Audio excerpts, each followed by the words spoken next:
Bab 91, membuka metode kematian baru, dikubur hidup-hidup dan tercekik. Saat Songsi mengambil kesempatan untuk pergi, area di atas kepalanya tiba-tiba menyala dan cahaya tajam melintas di langit. Gemuruh. Di tengah suara yang memekakkan telinga, dia melihat kapal hitam di kejauhan langsung dipotong menjadi dua oleh aliran kekuatan pedang Ki Surgawi. Sangat kuat. Tidak heran mereka mengatakan bahwa orang ini adalah Raja Pedang nomor 1 dari dinasti Raja Qian Agung. Seru Songsi. Dia merasa serangan ini sangat menakjubkan dan memiliki keindahan yang berbeda. Inilah yang harus dikejar oleh laki-laki. Jika aku hanya mempunyai keinginan mati maka aku terlalu tidak ambisius. Dia mengutuk dirinya sendiri karena tidak berguna. Yang dia pikirkan sebelumnya hanyalah mengandalkan sistem untuk menang dalam hidup. Setelah melihat keberadaan yang lebih kuat ini, mentalitasnya telah berubah. Dapat dikatakan bahwa dia telah terstimulasi. Hal-hal yang ia merasa puas tidak lagi dapat memenuhi kebutuhan psikologisnya yang semakin meningkat. Saat ini, dia ingin mengejar lebih banyak. Kalau tidak, dia tidak ada bedanya dengan hidup seperti ikan asin satu. Saya ingin berkultivasi dengan serius dan menjadi pembangkit tenaga listrik sebanyak mungkin. Songsi memasang ekspresi serius saat dia diam-diam membuka sistem dan meningkatkan pemahamannya dengan semua poin atribut kebebasannya. Dia ingin menggunakan pemahamannya yang kuat untuk mempelajari lebih lanjut berbagai teknik budidaya dan kekuatan ilahi. Saat dia merasa sombong, tas tertentu di pinggangnya berfluktuasi. Songsi memikirkan sesuatu dan mengeluarkan mangkuk sedekah hitam, meletakkannya di tanah. Dia membentuk segel khusus dan ketika cahaya menyala, kelabang 7 warna muncul di mangkuk sedekah. Kelabang yang semula tertidur sudah terbangun. Setelah Songsi membuka segelnya, tiba-tiba ia melesat keluar dan mendarat di atas serangga beracun. Pembantaian terjadi.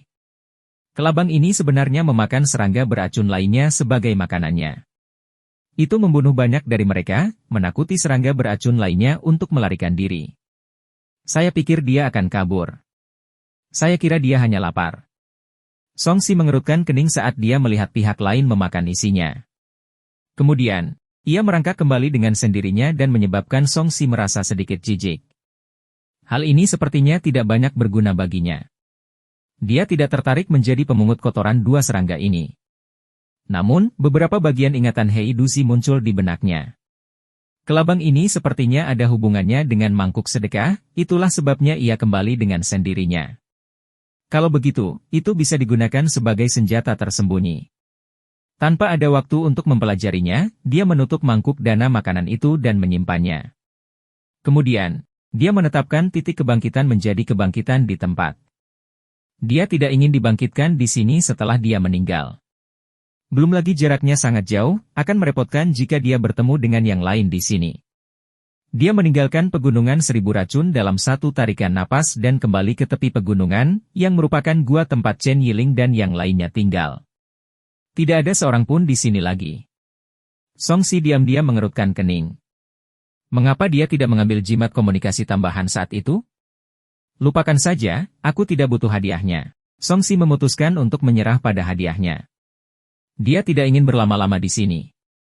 Sekarang karena begitu banyak kultivator inti emas dan Raja Seni Bela Diri ada di sini, dia merasa bahaya bisa meletus kapan saja. Saat dia hendak keluar dari gua, dia melihat beberapa jimat kuning tertancap di pintu masuk gua. Jimat apa ini? Kelihatannya agak familiar. Songsi penasaran dan mengira itu adalah informasi kontak Chen Yiling. Detik berikutnya, rune menyala terang. Api muncul dan memancarkan cahaya yang menyilaukan. Kekuatan ledakan dilepaskan. Sial, murid Songsi mengerut. Dia teringat sesuatu di saat-saat terakhir, tapi itu sudah terlambat. Ledakan. Dengan suara keras, tanah berguncang dan seluruh gua runtuh seketika. Tebing itu bahkan rata dengan tanah akibat ledakan tersebut, memenuhi separuh seluruh lembah. Anda terbunuh oleh ledakan itu. Fisik I-10. Kamu telah menyerap kekuatan dari kematian dan memperoleh 5 poin atribut kebebasan. Kamu akan dibangkitkan dalam 3 detik. Tidak ada lokasi kebangkitan yang ditetapkan. Kebangkitan di tempat secara default. Ding, selamat telah dibunuh oleh target baru. Anda memenuhi kondisi motivasi. Subsistem lotre telah diaktifkan. Jika Anda membunuh target dalam waktu yang ditentukan, Anda akan diberi satu kesempatan untuk menarik lotre. Songsi sebenarnya terbunuh oleh ledakan tersebut. Tubuh Vajra Dharma kelas menengahnya bahkan tidak dapat memblokirnya. Terlihat jelas betapa dahsyatnya ledakan itu. Terlebih lagi, kali ini, seseorang sengaja menggunakan jimat untuk meledakkannya, yang dia simpulkan dari sistem yang menghubungkan penyebab kematiannya dengan seseorang. Ada imbalan karena membunuh orang ini. Di dunia luar, membunuh seseorang dengan jimat peledak tidaklah buruk. Di ujung lembah, seseorang bertopeng rubah muncul dan melihat hasilnya dengan puas. Kemudian, dia menjadi tidak terlihat dan memutuskan untuk meninggalkan tempat tak berguna yang tidak lagi bisa digunakan untuk penyergapan.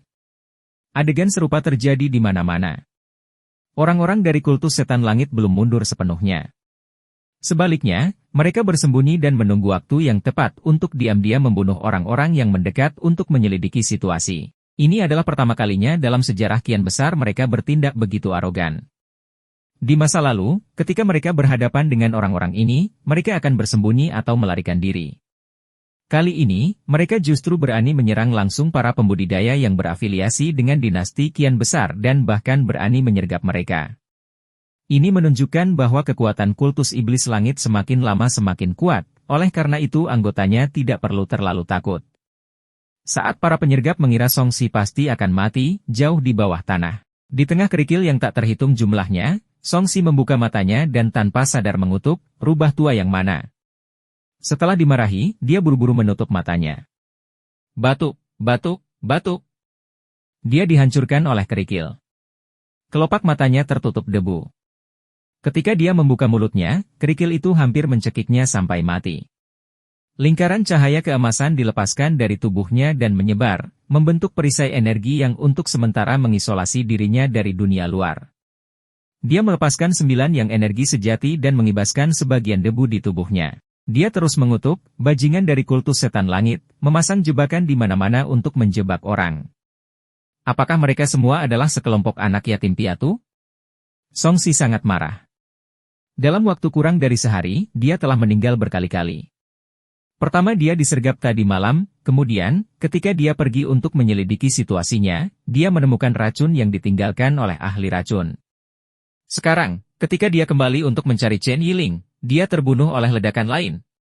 Tidak apa-apa jika dia dibunuh secara langsung, tapi dia terus disergap dan mati secara tidak sah. Ini adalah hal yang paling menyedihkan. Jangan biarkan aku menangkapmu. Jika aku melakukannya, aku akan menghancurkanmu juga. Songsi mengertakkan gigi. Orang yang membunuhnya kali ini tidak boleh terlalu kuat. Kalau tidak, dia tidak akan menggunakan jimat peledak seperti bom untuk membunuhnya secara tidak langsung. Dia bangkit dan ingin menghadapi penyergap licik itu, tetapi dia menyadari bahwa dia sedang ditekan.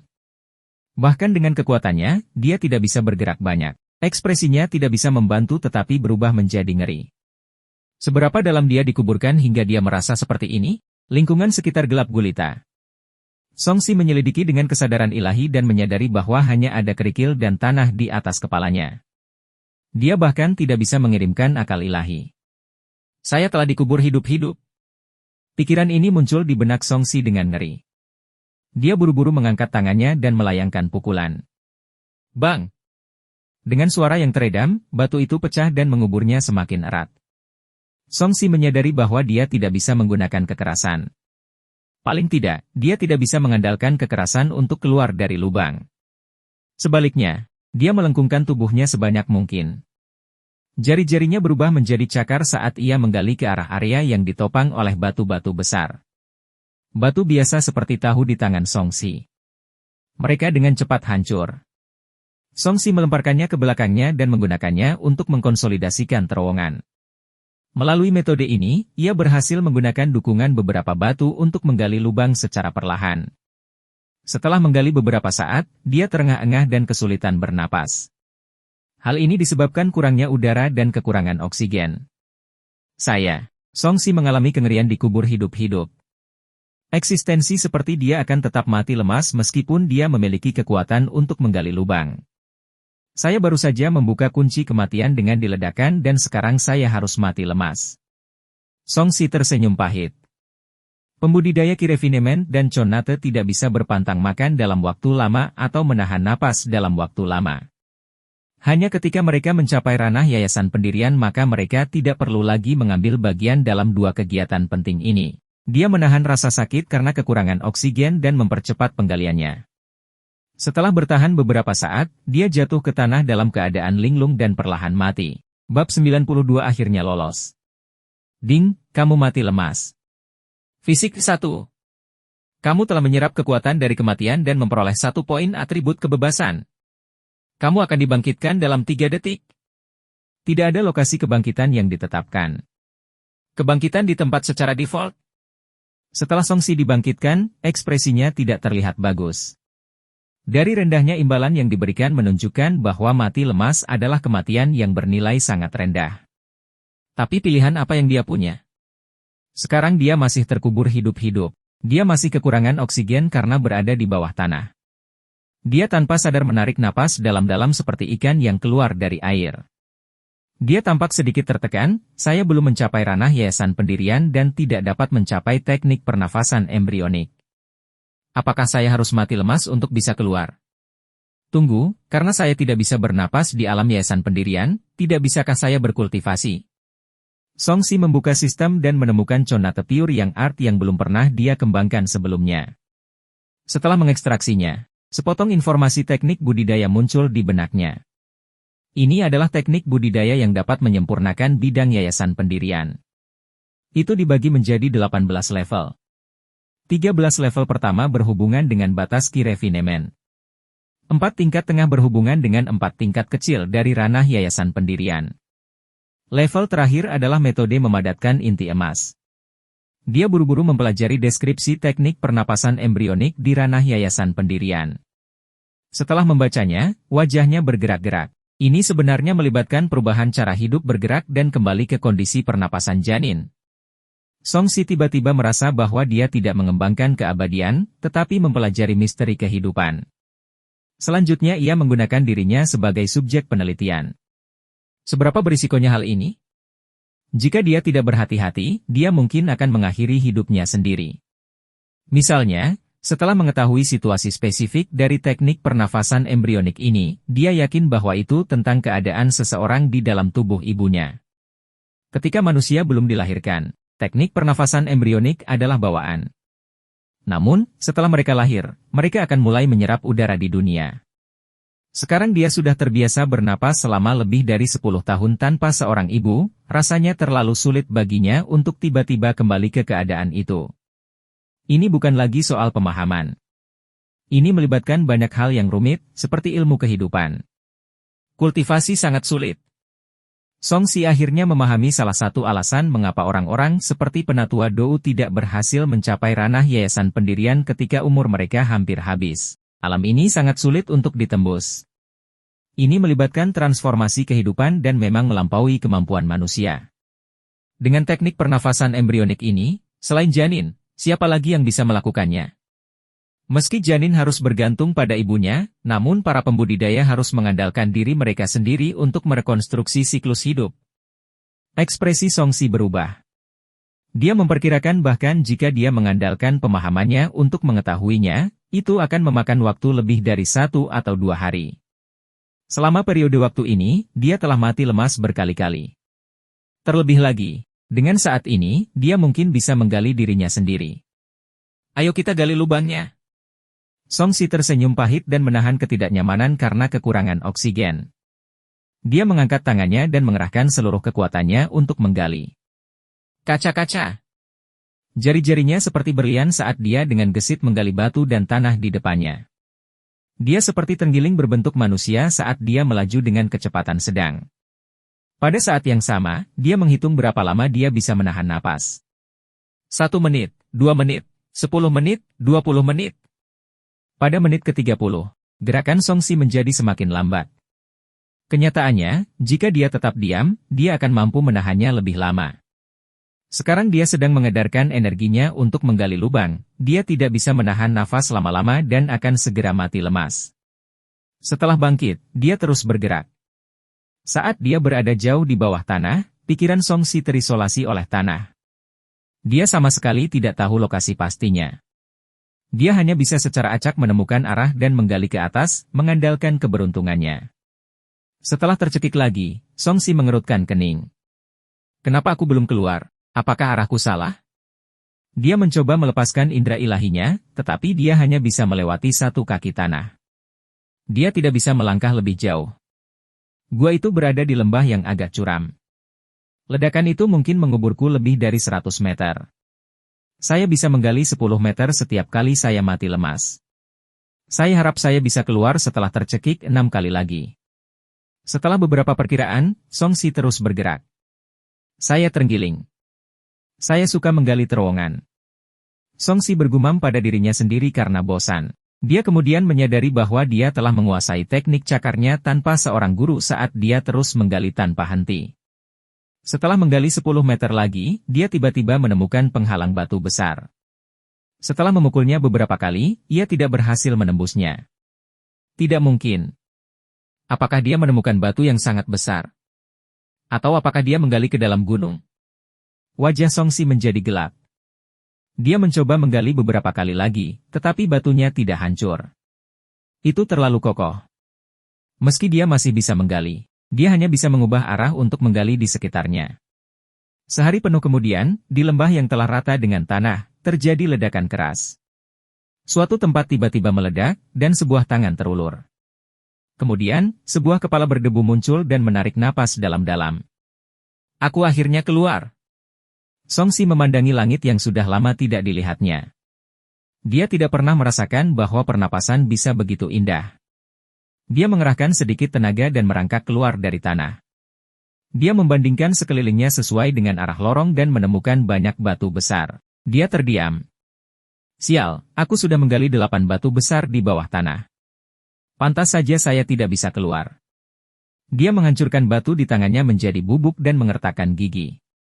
Orang yang meledakkanku, kamu telah berhasil memancing niat membunuhku. Jika aku tidak membunuhmu, nama keluargaku bukanlah Song. Sambil mengutuk, dia mengeluarkan jimat gaib dan menempelkannya di tubuhnya sebelum pergi dengan cepat. Kali ini, dia telah memetik pelajarannya. Dia harus mengandalkan kekuatan jimat gaib untuk pergi dengan selamat. Dia tidak ingin membuang waktu di tempat terkutuk ini. Setelah meninggalkan lembah yang runtuh dan tiba di titik yang tinggi, dia menemukan bahwa pegunungan itu berantakan. Banyak hutan primitif telah hancur akibat pertempuran. Ada yang terbakar, ada yang hancur karena serangan dahsyat, dan ada pula yang rata dengan tanah akibat gempa susulan. Dari waktu ke waktu, lubang-lubang besar dan berbagai mayat terlihat berserakan. Pertarungannya cukup intens, tapi itu tidak ada hubungannya lagi denganku. Songsi mengalihkan pandangannya dan berbalik untuk melihat tim tentara lapis baja perak mengejar beberapa pria berbaju hitam. Setelah berjalan beberapa saat, dia bertemu dengan sekelompok orang dari divisi pembunuh iblis yang bergegas melewatinya. Dia tidak mengatakan sepatah kata pun dan mempertahankan ketidaktampakannya. Dia berhasil tidak menemui bahaya apapun di sepanjang jalan dan berhasil meninggalkan pegunungan 1000 racun. Setelah lebih dari 100 mil, jimat gaib berubah menjadi abu dengan kepulan. Ini barang bagus, meski hanya ada satu. Saya ingin tahu apakah saya bisa mendapatkan sesuatu yang serupa. Jika tidak bisa, saya tidak keberatan membeli 1 atau 2 suku cadang. Songsi menghela nafas lega. Baru kemudian dia menyadari bahwa pakaiannya compang-camping. Dia ingin mengganti pakaiannya, tetapi dia menyadari bahwa pakaian cadangannya telah hilang. Dia hanya bisa membeli 1 set baru dari desa dan kota di sepanjang jalan. Setelah maju lebih dari 10 mil, dia menemukan sebuah desa. Ketika dia berjalan mendekat, dia terpana melihat banyak orang yang mirip dengannya di jalan desa.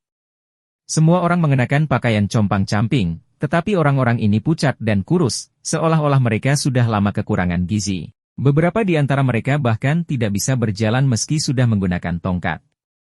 Seorang pengungsi. Songsi mengenali identitas orang-orang ini. Baru-baru ini, perang berkecamuk di Jinzhou, dan warga di sana terpaksa mengungsi. Mereka tidak dapat bertahan hidup di sana, jadi mereka secara alami pergi ke tempat yang relatif aman seperti kota Silken. Sayangnya, kota Silken juga berada dalam kekacauan sekarang, orang-orang ini mungkin akan sangat kecewa. Saat Songsi tenggelam dalam pikirannya, seorang lelaki tua tiba-tiba pingsan dan meninggal. Orang-orang di sekitarnya menoleh dan mata mereka memancarkan cahaya hijau saat mereka mendekati tubuh itu selangkah demi selangkah. Ada makanan. Seseorang menggumamkan sesuatu yang membuat Song Si mengerutkan kening. Tatapannya tertuju pada kerangka di pinggir jalan. Ada bekas gigi samar di sana. Bab 93 Filantropis Hebat. Dia tahu bahwa hal seperti itu normal terjadi di dunia yang kacau ini. Masalahnya adalah sejak dia muncul, haruskah dia terus menonton tanpa tindakan apapun? Setelah berpikir sejenak, dia memutar matanya dan menunjuk ke atas kepalanya, lihat, ada makhluk abadi di langit. Beberapa orang tertarik dan melihat dengan bingung. Orang-orang yang mendekati mayat lelaki tua itu memiliki makanan di mata mereka dan sepertinya tidak tertarik. Seseorang di dekatnya, apa yang bisa dilihat tentang makhluk abadi? Orang-orang abadi inilah yang menyebabkan saya meninggalkan kampung halaman saya. Yang abadi tidak akan memberiku makanan. Mengapa kita harus melihatnya? Bukan saja mereka tidak tertarik pada yang abadi, tetapi mereka juga merasa kesal. Song Si hanya bisa mengubah suaranya dan berkata, astaga, benar-benar ada makhluk abadi dan seekor sapi terbang di langit. Dewa yang bisa terbang kadang-kadang bisa dilihat di dunia yang kacau ini, tapi lembu yang bisa terbang jarang ditemukan. Orang-orang yang tersisa akhirnya mengangkat kepala untuk melihatnya. Lagi pula, hanya melihat saja tidak membutuhkan banyak usaha. Astaga! Embusan angin bertiup lewat. Orang yang telah ditipu oleh Song Si untuk melihat ke langit tidak melihat apapun. Dia bahkan menoleh untuk mencarinya, tapi langit masih kosong. Dari mana datangnya makhluk abadi ini? Di mana sapi terbangnya? Beberapa orang menyadari bahwa mereka telah ditipu. Ketika mereka melihat ke bawah, mayat lelaki tua itu telah menghilang tanpa jejak. Sial, anak itu yang baru saja mengambil makanan kita. Dia di sana. Dia terlihat sangat kuat. Lupakan. Menyadari bahwa Song Si masih bisa menghilang tanpa jejak sambil menggendong seseorang, beberapa pria dengan stamina tertentu menutup mulut mereka karena kesal. Saat Song Si menghilang, beberapa dari mereka mulai berdiskusi. Satu lagi yang tidak ada gunanya. Untungnya, dia tidak membunuh kita kali ini, dia juga tidak memukuli kita. Ini sudah lumayan. Jika kita bertemu dengan orang yang sopan, orang seperti kita akan menjadi terkenal. Lupakan. Kami akan segera mencapai desa Ulat Sutera. Saya mendengar bahwa desa ini sangat kaya. Kita seharusnya bisa mengisi perut kita di sana. Kelompok yang melarikan diri kembali dengan tenang dan berjalan ke depan dengan lemah. Song Si berhenti di kekenyangan. Fisiknya yang kuat memungkinkan dia mendengar kata-kata orang-orang ini. Dia berkata dengan sakit kepala, meskipun apa yang saya lakukan tidak terlalu merugikan mereka, saya hanya harus memiliki hati nurani yang bersih. Setelah menggali lubang dan mengubur lelaki tua itu, dia mengambil batu dari tanah dan memainkannya. Dia mengikuti orang-orang yang melarikan diri sambil beralih ke sisi jalan pegunungan. Jika ada pilihan, siapa yang akan memakan orang? Sambil bergumam, Song Si bersiap untuk melakukan permainan liar untuk mencoba mengatasi rasa lapar orang-orang yang kelaparan ini. Saat dia sedang mencari binatang buas, dia mendengar suara di belakangnya. Song Si berbalik dan melihat beberapa serigala lapar menggali tanah. Bukankah itu tempat dia menguburkan lelaki tua itu? Kurang ajar kau. Song Si mengayunkan tangannya dan batu di tangannya terbang dengan kuat. Melolong. Serigala liar itu terhempas ke tanah dan menjerit kesakitan saat kepalanya berdarah. 6 serigala lainnya terkejut. Mereka berhenti dan mengamati sekelilingnya. Mereka kemudian menggeram dengan licik dan menjadi waspada. Bola api jatuh dari langit. Ledakan. Kekuatan panas dilepaskan dan di bawah ledakan destruktif, semua binatang buas ini terbunuh. Song Si muncul di samping Wolf Corpse. Dia mengusap dagunya dan bergumam, senang sekali rasanya meledakkan semuanya. Dia tidak bisa tidak memikirkan kesenangan menyalakan petasan ketika dia masih muda. Sekarang dia menggunakannya untuk meledakkan serigala liar, dia merasa lebih baik. Saat ini, para pengungsi yang melarikan diri bergerak sangat lambat karena mereka berada dalam kondisi kelaparan. Namun sebelum mereka bisa pergi jauh, mereka ketakutan oleh ledakan tersebut dan menghentikan langkah mereka. Apakah itu longsoran salju? Mereka merasa sangat tidak nyaman. Serigala liar telah jatuh dari langit. Sebuah suara muncul di hutan di belakang mereka. Kemudian, mayat serigala yang hangus jatuh dari langit dan mendarat di depan mereka. Mereka menghitung total ada 7 mayat yang terbakar. Mata pengungsi itu membelalak, apa yang terjadi? Setiap orang mendapat bagian. Jangan biarkan aku melihatmu memperebutkannya. Suara Songsi terdengar santai, sebelum semua orang bisa bereaksi. Seseorang telah memburu serigala liar untuk dimakan? Itu dia. Orang-orang yang pernah memarahi Songsi sebelumnya terkejut. Mereka buru-buru menundukkan kepala dan mengucapkan terima kasih. Terima kasih, pahlawan. Kemudian, mereka menyerbu ke depan dan mulai menyiapkan mayat serigala untuk dikonsumsi. Songsi melihat beberapa orang meminum darah serigala secara langsung dan sedikit mengernyit. Pada akhirnya, dia tidak peduli lagi. Dia hanya menebus perbuatannya.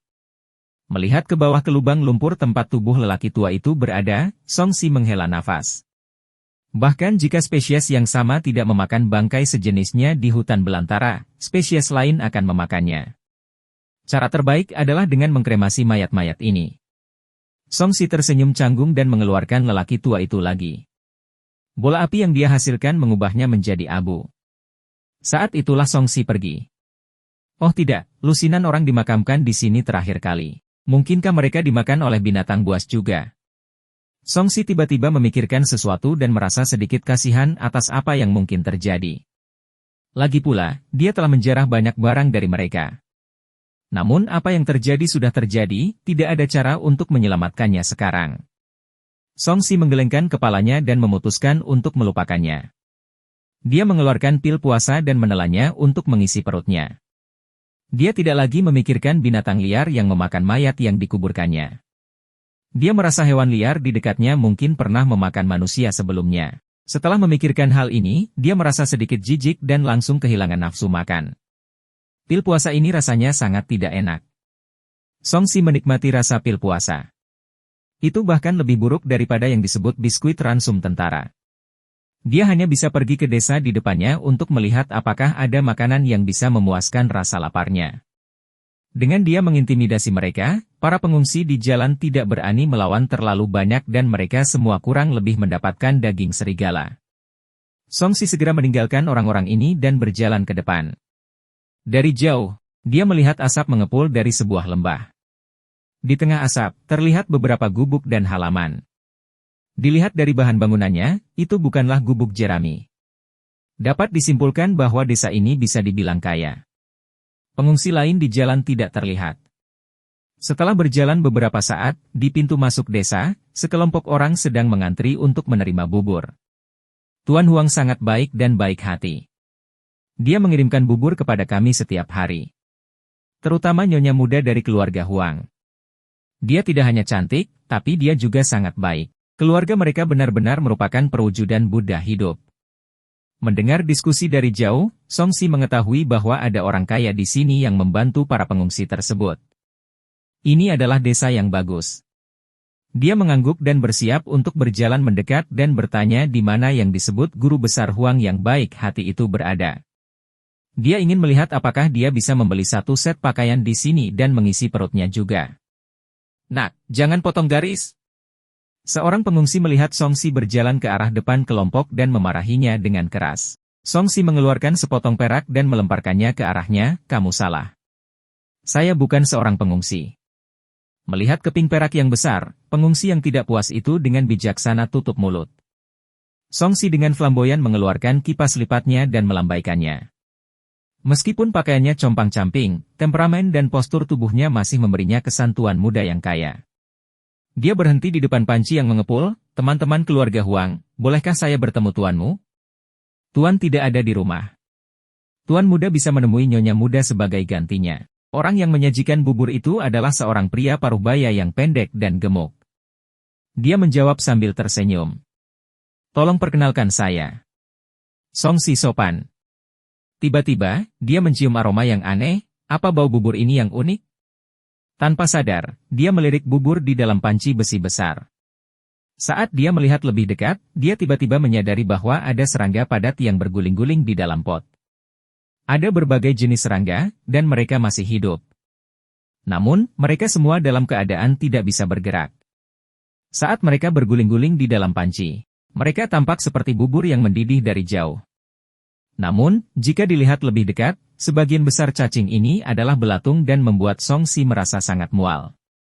Song Si, yang sedang melambaikan kipasnya, berhenti sejenak dan melihat ke arah orang yang terlihat seperti sedang minum sup tetapi sebenarnya sedang memakan cacing.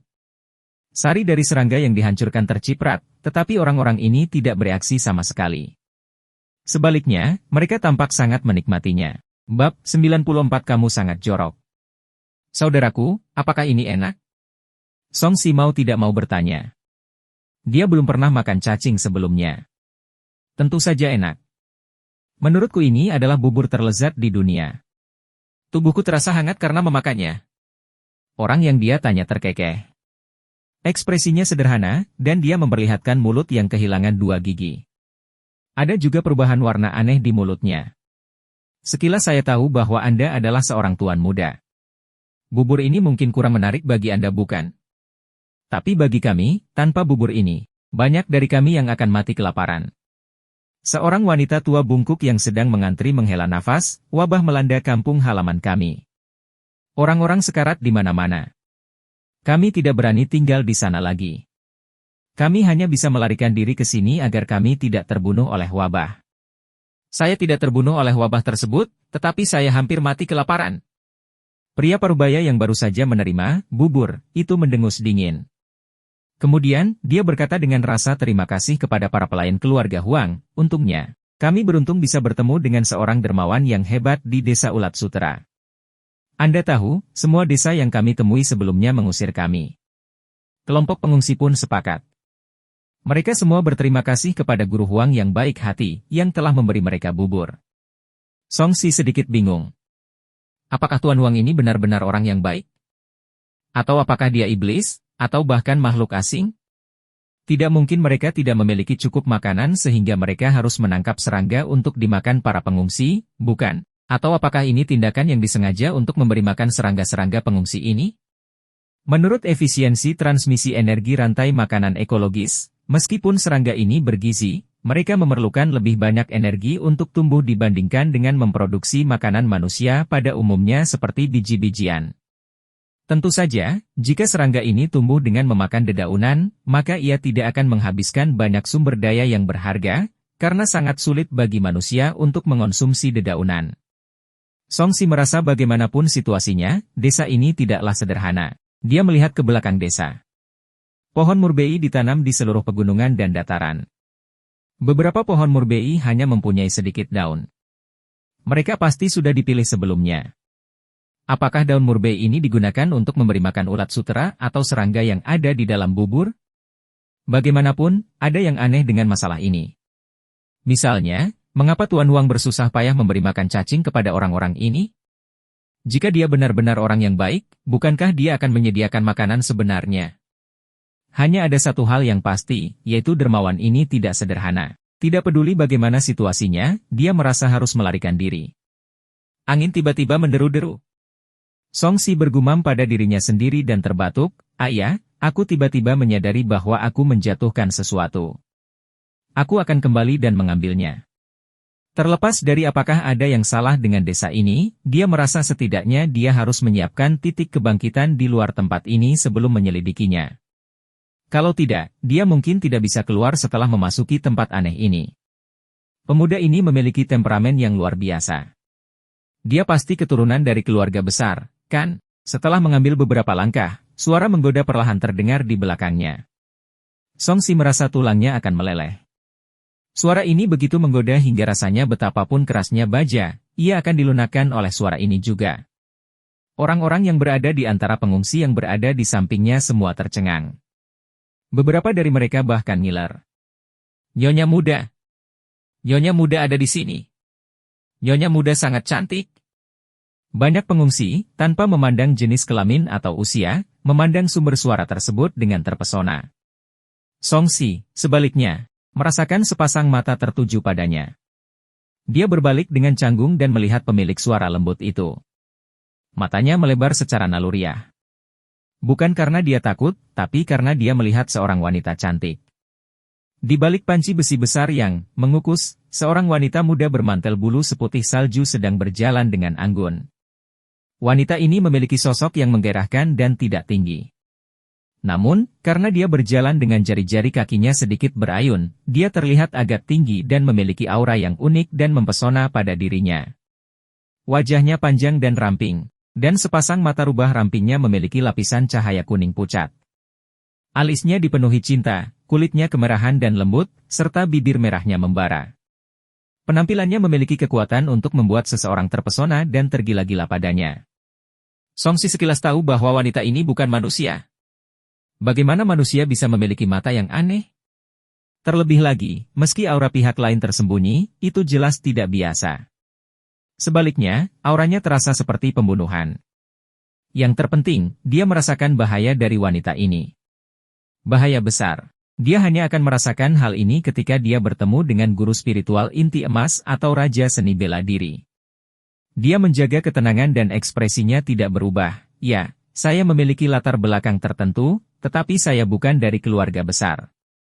Tuan muda, jelas sekali bahwa latar belakang Anda tidak sederhana. Lagi pula, berapa banyak pria yang bisa tetap tenang saat bertemu Heu?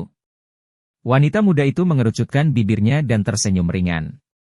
Sepasang semangka miliknya terlihat jelas bergoyang, menampakkan warna seputih salju yang membuat para pengungsi melupakan buburnya. Kamu tidak terdengar seperti wanita yang baik. Songsi mengerucutkan bibirnya. Wanita ini pasti telah melihat bahwa dia adalah seorang kultivator, jadi dia tidak perlu merahasiakan identitasnya. Nak, omong kosong apa yang kamu ucapkan?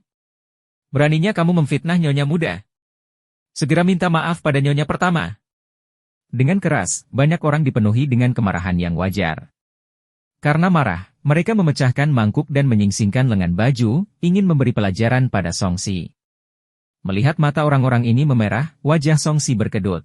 Mengapa dia merasa wanita ini menggunakan kecantikannya untuk mengendalikan hati orang-orang ini? Semuanya, jangan gelisah. Tuan muda ini hanya salah paham. Huang Heu tersenyum tipis. Kata-katanya membuat orang-orang yang ingin menghajar Songsi terhenti. Songsi terkejut. Dari kelihatannya, dia sepertinya tidak mempunyai niat buruk terhadapnya. Saya ingin tahu apa yang hilang dari Tuan muda? Kami dapat mencarinya atas nama Anda. Huang Heu berjalan dengan lembut. Bagian tertentu dari tubuhnya bergetar dan membawa aroma yang menyengat. Ini, lupakan saja. Harganya hanya beberapa ribu tael perak. Melihat dia tidak bisa melarikan diri, Songsi hanya bisa menyerah pada rencananya. Dia menetapkan titik kebangkitan di pintu masuk desa dan bersiap untuk mati. Dia hanya tidak tahu apa yang ingin dilakukan wanita ini. Jika dia ingin membunuhnya, bagaimana dia membunuhnya? Apakah dia akan tidur dengannya sampai dia mati atau memakannya hidup-hidup? Jika yang pertama, dia tidak akan keberatan bisa mencicipi wanita muda ini. Tuan muda pasti sangat kaya. Hanya saja pakaianmu sedikit tidak pantas. Mata Huang Heu berkedip saat dia mengamati Songsi dan terkekeh. Jika Tuan muda tidak keberatan, mengapa Anda tidak ikut dengan saya ke halaman? Desa kami telah memelihara ulat sutra dan menggunakan sutra untuk menenun selama bertahun-tahun. Kami memiliki sutra yang bagus dan dapat membuatkan pakaian yang indah untuk Tuan muda. Kalau begitu aku harus merepotkanmu. Songsi mengangguk. Dia ingin melihat latar belakang keluarga Huang ini. Songsi, yang telah membuat marah semua orang, sebenarnya diundang oleh Dewi di dalam hati mereka. Para pengungsi laki-laki sangat marah. Dia mungkin dulunya adalah anak orang kaya. Dia mirip dengan kita sekarang. Kenapa kamu hanya mengundang dia? Saudaraku, tidak bisakah kamu mengatakan bahwa setidaknya aku sangat tampan? TSK, mungkin kamu hanya ujung tombak lilin perak yang kelihatannya bagus tapi tidak berguna. 1. Banyak pria yang mengeluh, tapi ada juga yang diam-diam pergi ke arah datangnya Songsi. Di bawah tatapan iri semua orang, Songsi mengikuti Huang Heu ke halaman unik di pegunungan. Dengan kecantikan yang berdiri begitu dekat di sampingnya dan keharumannya melayang di udara, Songsi melihat wajah tampan Huang Heu dan mengerutkan hidungnya. Dia tanpa sadar berkata, "Kamu sangat jorok. Bab 95 kerajinan ini jelas merupakan hadiah surga bagi Anda." Songsi tidak takut mati, jadi dia mengatakan yang sebenarnya. Wanita ini memang genit dan membuat jantung gatal. Kenyataannya seringkali membuat orang tidak nyaman. Senyuman Huang Heu membeku saat mendengarnya. Dia tidak menyukai suara itu. Apakah Tuan muda biasanya berbicara seperti ini? Lebih atau kurang? Saya orang yang belak-belakan. Apakah seseorang pernah memukulmu karena berbicara seperti ini sebelumnya? Song Si memproduksi dengan hati-hati dan menenangkan kepalanya, belum. Huang Hiu berhenti dan menatap Song Si sambil tersenyum. Nyonya muda, apakah Anda akan mengambil tindakan terhadap saya? Sepertinya bukan itu yang akan dilakukan wanita dengan baik. Song Si terbatuk. Wanita ini tidak menyerangnya hanya karena dia mengatakan sesuatu yang jahat. Sepertinya dia bukanlah orang yang kejam. Terima kasih atas pujian Anda, Tuan Muda. Saya kira saya hanya wanita yang baik. Huang Hiu mengerucutkan bibirnya dan berjalan ke halaman. Seorang pelayan keluar untuk menyambutnya dan berkata dengan hormat, Nyonya muda. Song Si melirik pelayan itu. Dia masih muda dan belum mencapai usia dewasa. Ekspresinya agak kaku. Dia tidak tahu apakah itu karena dia terbiasa melihat nyonya muda setiap hari atau apa, tapi dia tidak terlihat tergila-gila seperti pria di luar. Lil Seven, bawa tuan muda ini ke ruang tamu untuk mandi dan mengganti pakaiannya. Huang Hiu Tekstil. Ya, nyonya muda. Song Si melihat sekeliling sepanjang jalan. Halaman ini berhubungan dengan mewah. Ada banyak lentera merah yang digantung, pagar berukir, bangunan batu giok, bebatuan, dan paviliun tepi sungai tersebar di mana-mana. Puluhan orang melewatinya. Meski tidak sekaya halaman asli keluarga Song, namun lumayan jika dibandingkan. Dia mengikuti pelayan itu ke sebuah ruangan dan menunggu pelayan yang patuh membawakan air.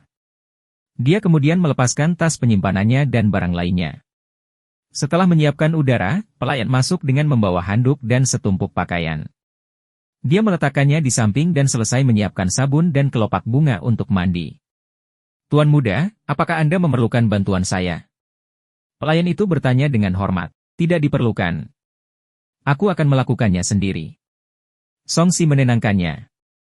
Dia tidak pernah suka dilayani dan diminta oleh para pelayan. Ya, Tuan muda.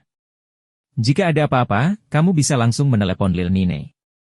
Pelayan itu pergi dengan tenang. Menabrak. Song Si masuk ke dalam ember dan berseru, air dingin. Bukankah orang normal seharusnya mendapat air panas saat mandi? Dia melihat keluar. Saat itu akhir musim gugur, dan udaranya sangat dingin hingga menusuk tulang.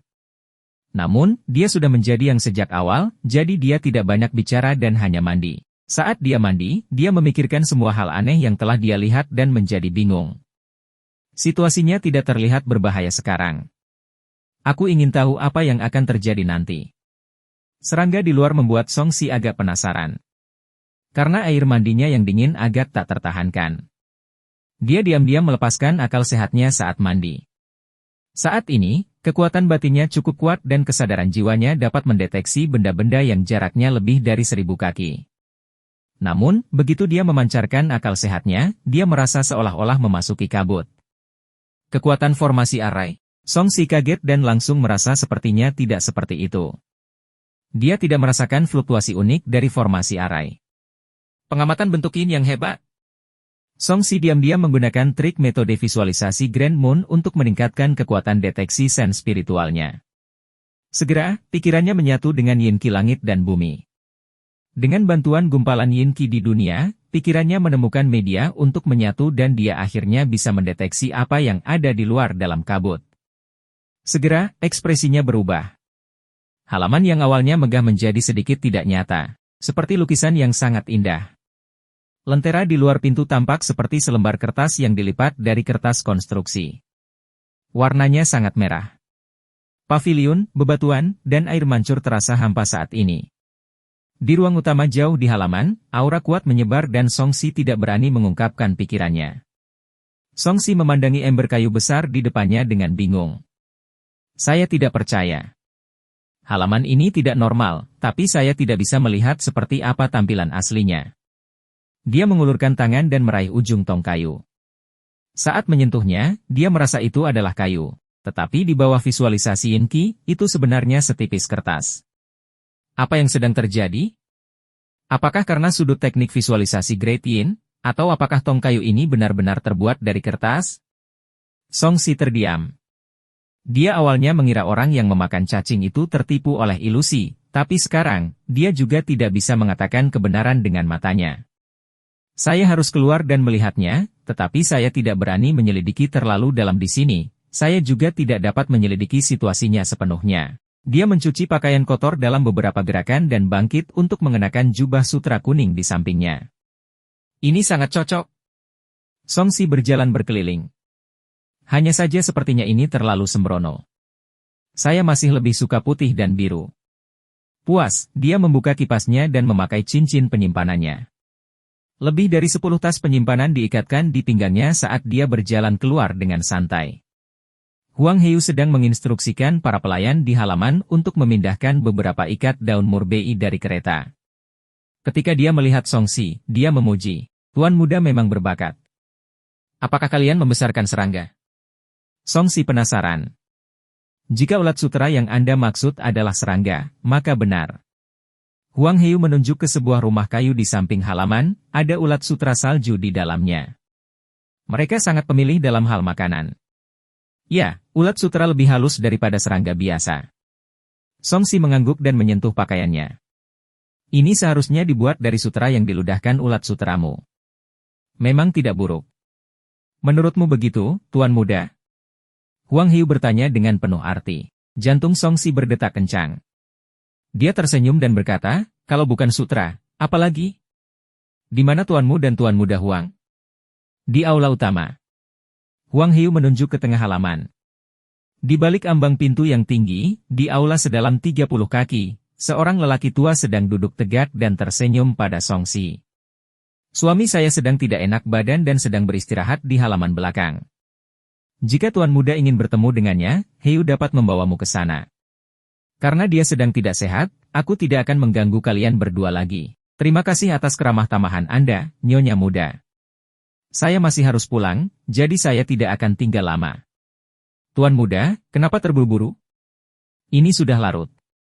Anda harus makan dan istirahat semalam di sini sebelum berangkat. Saya akan mengatur kereta dan kuda untuk mengirim Anda kembali besok." Huang Heu mendesaknya untuk tetap tinggal. "Ini, aku akan keluar dan melihatnya." Pemandangan di desa ulat sutra terlihat cukup bagus. Melihat wanita ini tidak mau melepaskannya, Songsi mengubah metodenya. "Aku akan meminta kepala pelayan untuk mengikutimu. Saya juga bisa memperkenalkan Anda pada pemandangan desa kami." Segera setelah Huang Heu selesai berbicara, seorang lelaki tua berjanggut agak bungkuk muncul sambil tersenyum, "Tuan muda, tolong." Wajah Songsi berkedut saat dia berjalan keluar dengan tenang. Dia melirik kedua penjaga di pintu dan masih merasa ada sesuatu yang tidak beres. Dia berjalan ke tempat para pengungsi menerima bubur mereka. Langkah kakinya sangat cepat, tapi kepala pelayan berjanggut itu mengikuti di sampingnya. Songsi diam-diam datang ke tempat bubur dibagikan dan berhenti. Ia menyadari bahwa para pengungsi sudah makan sampai kenyang dan sedang duduk di lembah untuk beristirahat. Dia melihat kembali ke istana dan menghela nafas, rumah yang indah sekali. Ini seperti lukisan. Pria berjanggut itu mengangguk, "Di desa ulat sutra kami, rumah keluarga Huang adalah yang paling indah. Aku ingin tahu siapa yang membuatnya." Songsi penasaran. Kerajinan ini jelas merupakan hadiah dari surga. Melalui pengamatan bentuk yin besar, dia sudah bisa melihat komposisi seluruh istana. Itu adalah karya seni aneh yang dilipat dan dipotong dengan kertas. Tidak banyak orang yang hidup di dalamnya. Para pelayan dan pelayan semuanya adalah figur kertas. Bahkan bajunya dipotong dari kertas kuning. Dia tidak menyangka akan melihat patung kertas seperti ini di dunia ini. Kepala pelayan berjanggut itu menyipitkan matanya dan terkekeh, seperti yang diharapkan dari seseorang yang diundang secara pribadi oleh Nyonya muda. Dia memiliki selera yang bagus bahkan di usia yang begitu muda. Saat niat sebenarnya Huang Heu terungkap, suasana langsung menjadi sedikit tegang. Saat itu, seorang pengungsi berjalan mendekat dan memecah suasana tegang. Dia bertanya dengan lembut, "Tuan muda, di mana Anda kehilangan uang itu?"